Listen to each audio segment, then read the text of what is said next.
বন্ধুরা আপনি কি উপায় অ্যাকাউন্টের মাধ্যমে পল্লী বিদ্যুৎ বিল পরিশোধ করতে যাচ্ছেন? তাহলে কিন্তু আজকের ভিডিও সম্পূর্ণ আপনার জন্য। এখন কিন্তু উপায় অ্যাকাউন্ট থাকলে কিংবা অ্যাপস থাকলে আপনি কিন্তু ঘরে বসে থেকে পল্লী বিদ্যুৎ বিল পরিশোধ করতে পারবেন। আপনি কিন্তু আর লাইনে দাঁড়াতে হবে না। কিভাবে উপায় অ্যাকাউন্ট থেকে পল্লী বিদ্যুৎ বিল পরিশোধ করবেন সেটাই শেখাবো। তার আগে একটা কথা বলছি বন্ধুরা, যদি আমার ভিডিও দেখে একটুখানি উপকৃত হয়ে থাকেন অবশ্যই চ্যানেলটি সাবস্ক্রাইব করবেন, কারণ আপনার জন্য আমরা এত কষ্ট ভিডিও তৈরি করি, তাই না? তো কী করবেন, উপায় অ্যাপটা লগ ইন করবেন, লগ ইন করার পরে উপায় এরকম এটা চলে আসবে। তো কীভাবে পল্লী বিদ্যুৎ বিল দিবেন, পল্লী বিদ্যুৎ বিল দেওয়ার জন্য যে পে বিল পাবেন এই পে বিল ট্যাপ করবেন। তাছাড়া আমি পে বিল ট্যাপ করলাম, আপনি পে বিল ট্যাপ করুন, তারপর এ ধরনের ইন্টারফেস চলে আসবে। তারপর আপনি কী বিল দেবেন, যেহেতু ইলেকট্রিসিটি বিল দেবো, এই ইলেকট্রিসিটি ট্যাপ করবেন, তারপর ইলেকট্রিসিটি ট্যাপ করলাম। তারপর এখান থেকে অনেক বিল পের অপশন চলে আসবে। এখানে পোস্ট পেড আছে, প্রিপেড আছে। প্রিপেড মানে কি, আপনার আগে বিল ব্যবহার করার আগে টাকা দাও, সেটা বলে পোস্ট প্রিপেড। আর পোস্ট পেড মানে যে কারণে কাগজ আছে না, বিলে কাগজ দেয়, মানে ব্যবহার করার পর টাকা দেওয়া। তো আমি এখান থেকে যেহেতু পোস্ট পেড করবো, পোস্ট পেড করে দিচ্ছি। আপনি পোস্ট পেড ট্যাপ করবেন। তো পোস্টপেড ট্যাপ করবে, এখান থেকে SMS account number, SMS account number কি আমি আপনাদের দেখাচ্ছি। দেখতে পাচ্ছেন এখান থেকে গ্রাহক নং কিংবা হিসাব নং, এটা কিন্তু এসএমএস অ্যাকাউন্ট নম্বর দেখতে পাচ্ছেন, গ্রাহক নং কিংবা হিসাব নং।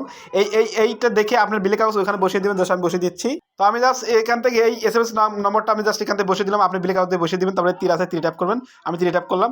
আপনি কিন্তু এই তীরে ট্যাপ করে দিবেন। তীর ট্যাপ করার পরে এখান থেকে আপনার যে কোনো একটা ফোন নাম্বার দিলেও হবে। আমি আমার ফোন নাম্বার দিচ্ছি, আপনার ফোন নাম্বার দিয়ে দিবেন। তো আমি আমার একটা ফোন নাম্বার দিলাম, আপনার ফোন নাম্বার দিয়ে এখানে তীরে ট্যাপ করবেন, জাস্ট তীরে ট্যাপ করলাম। তো তীর ট্যাপ করবো, দেখতে পাচ্ছেন এখান থেকে আপনার বিলের অ্যাকাউন্ট নাম্বার দেখাবে, তারপর এখান থেকে কোন মাসের বিল সেটা দেখাচ্ছে।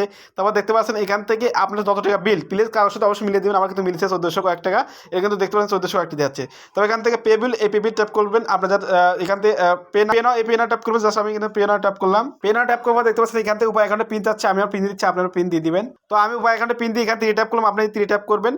তো থ্রি ট্যাপ করবো, দেখতে পাচ্ছেন এখান থেকে সকল ডকুমেন্ট দেখাচ্ছে, এখানে কী কী সব কিছু দেখাচ্ছে। তারপরে এইটা স্ল্যাব টু কনফার্ম, এই তীরটা শুধু এই কাজ কনফার্ম করে দেবে। এই তীরটা আমি এই পাশে করলাম।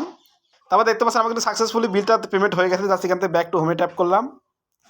তো এখানে দেখতে পাচ্ছি আমার কিন্তু হোমে ফিরে দিল। বন্ধু এইভাবে কিন্তু উপায় অ্যাকাউন্ট থেকে যে কোনো পল্লী বিদ্যুৎ বিল আপনি পরিশোধ করতে পারবেন। আশা করি বুঝতে পেরেছি। যদি আমার ভিডিও দেখে একটুখানি উপকৃত হয়ে থাকেন অবশ্যই চ্যানেলটি সাবস্ক্রাইব করবেন, কারণ আপনার জন্য এত কষ্ট ভিডিও তৈরি করি। অবশ্যই চ্যানেলটি সাবস্ক্রাইব করবেন বন্ধুরা, আর অবশ্যই একটা লাইক করে মোটিভেট করবেন, সেক্ষেত্রে আমরা কিন্তু মোটিভেট হই, আপনার জন্য আরও ভিডিও তৈরি করবো। দেখা হচ্ছে নতুন একটা ভিডিও নিয়ে।